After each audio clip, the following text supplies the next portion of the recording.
Hi, everybody. My name is Ben Conroy with the National Sports Media Association. Today, I'm here talking with Mr. Ryan Deal, the 2022 South Dakota Sportswriter of the Year. Ryan, thank you for being with us. Absolutely. Thanks for the time. I appreciate it. No problem at all. So I wanted to start at the beginning. I was wondering if you could tell me a little bit about how you got into the world of sports media, maybe how you got your first job and your career path to where you are now at 605 Sports. Yep, absolutely. My path is kind of a little bit different than most, I guess. I was in college at Northern State University in Aberdeen, South Dakota. Didn't really know what I was going for. Was just kind of going, I guess. But I always liked sports, obviously. Always kind of said growing up I was going to work for ESPN. I'm sure a lot of kids say that growing up that want to be in this profession.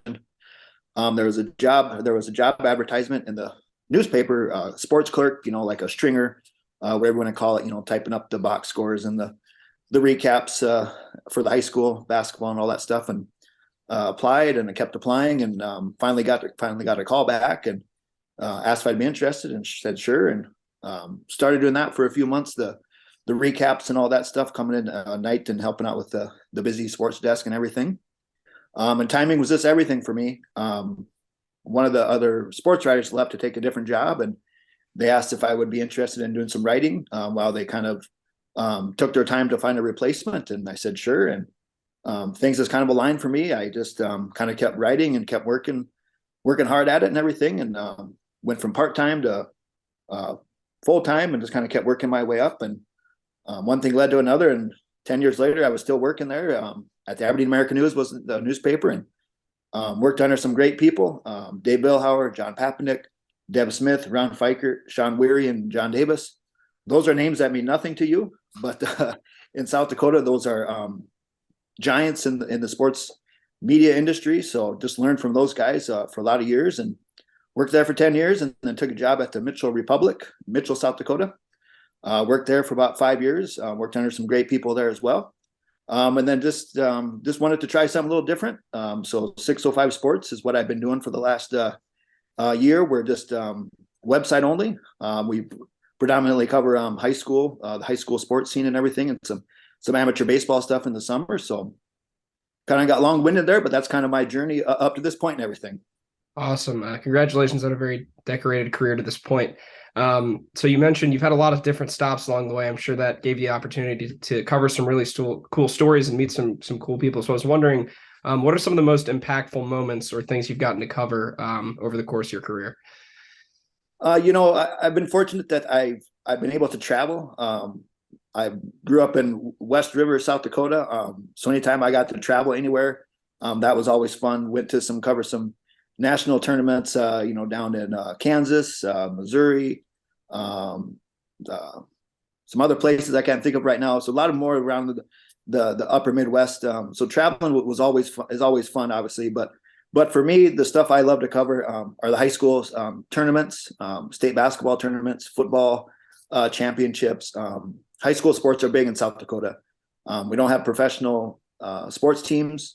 We have some Division I programs and everything. But high school sports, it's kind of the lifeblood, especially for these small towns. I mean, this is what it's all about for these small towns, especially during the winter when it's pretty cold around here. So anytime I get to cover a state tournament, I want to do my best to capture those moments for obviously the student athletes first and foremost. So state tournaments, and then one in particular is the state B boys basketball tournament in Aberdeen. Obviously, since I used to live in Aberdeen, covered that for a lot of years, and Class B is the smallest classification in South Dakota for when it comes to the sport. So the Class B fans are crazy. They love their sport. So Aberdeen is always a blast to get to cover that tournament when these little towns, it's kind of their vacation, so to say. They go up to Aberdeen for 4 or 5 days and just have a blast up there. So that's really one thing that I always circle. Another thing real quick is during the summer here, I live in Mitchell, South Dakota still. The amateur baseball tournament is a 12-day tournament, 12 days straight, 32 teams. And that's just fun. Amateur baseball, that'd be like town baseball, I guess, is what probably some other people call it in some other states. So it's just guys in their 20s, 30s, 40s, 50s, playing amateur baseball. And it's kind of similar to the Class B tournament I was talking about, where these little towns just rally around their teams. So those are two things that I really like to cover throughout the year. Awesome. And then my next question, I wanted to ask, as somebody who's been successful in this business for a long time, what advice would you have for maybe a young person or a college student who's looking for a way into the world of sports media, maybe trying to find their first job in the business? Yep. I can only kind of talk about my experience. And for me, again, things just kind of aligned perfectly for me. And I was just so fortunate that I surrounded myself by just some awesome people. A coach told me one time after his last game at a state tournament, he was retiring. And I'll never forget what he said. If you surround yourself with good people, good things will happen. And I've just been so fortunate that I've surrounded myself with just a lot of great people in this business, and not just sports media people, but just the players that I get to cover, the coaches, the fans. I've just been so fortunate to be around a lot of awesome people. So I would say that this obviously you got to have some breaks, go your way and everything, but just be a sponge around the people that you're learning from. Obviously, you're at Wake Forest, so you're off to a good start and everything. So just be a sponge and just surround yourself with awesome people and everything, and good things will happen. Definitely good advice there. I wanted to ask a little bit more about your current role at 605 Sports. You mentioned you do a lot covering high school sports. That's a big scene in South Dakota. So I was wondering, what makes your current role so special, or what do you love most about it? It really is the high school, just the little towns that I get to cover. South Dakota, we're not a big state. I don't think we have 1 million people population wise in South Dakota. So you get to know. I've gotten to know a lot of different people through the years. Really, I kind of pride myself, not just in the area that I live in, but I just pride myself in the fact that I've gotten to know a lot of people from all corners of South Dakota through my job. So that's really what I enjoy the most, is just covering all these smaller towns, these smaller schools and everything, getting to know them, building relationships. Covering games is awesome. As you know, I mean, sometimes it's like, are we really getting to do this for our job? Getting to go to games and document this stuff. So that's great, obviously. But to me, it's just I just love getting to build relationships with people. To me, that's what I'm going to remember most. Absolutely. I can definitely relate to that. I also wanted to ask about this award. As somebody who's, dedicated so much of your life to sports media and sports writing, what does it mean to have your work recognized in this way with a Sports Writer of the Year award, by your peers?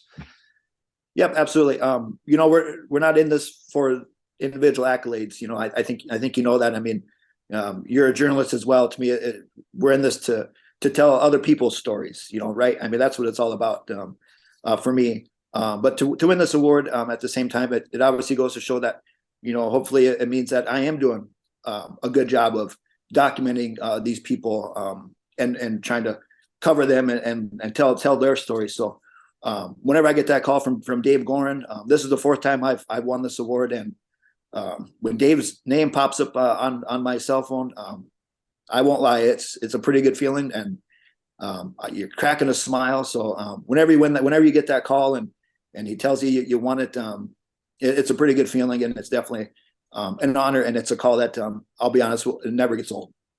Absolutely. So my last question here, it's 2023, it's a new year. You've mentioned, some big things happening in the high school sports landscape, but what are some of the things you're most excited to cover, or the stories you're most excited to tell in this coming calendar year? Yep. Obviously, we got some state tournaments coming up. March is a big month for us with basketball state tournaments. And wrestling, wrestling is big as well. There's a state wrestling tournament coming up here, I think in about a month. So I'm definitely looking forward to those couple of events and everything. In Mitchell, where I live, I'm exposed to a lot of basketball. The Corn Palace, the world's only Corn Palace is what it's called. That has a lot of basketball games going on, classics. It seems like every Saturday there's some kind of classic going on with teams from all over the state coming in. So I'm definitely looking forward to just kind of hunkering down and covering some of the basketball scene around in Mitchell and in and around Mitchell and everything. So definitely looking forward to those. And like I said earlier, the state tournaments, the state B-Boys basketball tournament in March is the culmination of just a fun winter for me and everybody involved. So that's definitely what I'm looking forward to. Absolutely. Well, it sounds like there's a lot of good things ahead, and we'll all be keeping an eye out for the content you produce. But yeah, thank you again for taking the time, Ryan, and congratulations again. Absolutely. Thanks, Ben. I appreciate it. No problem.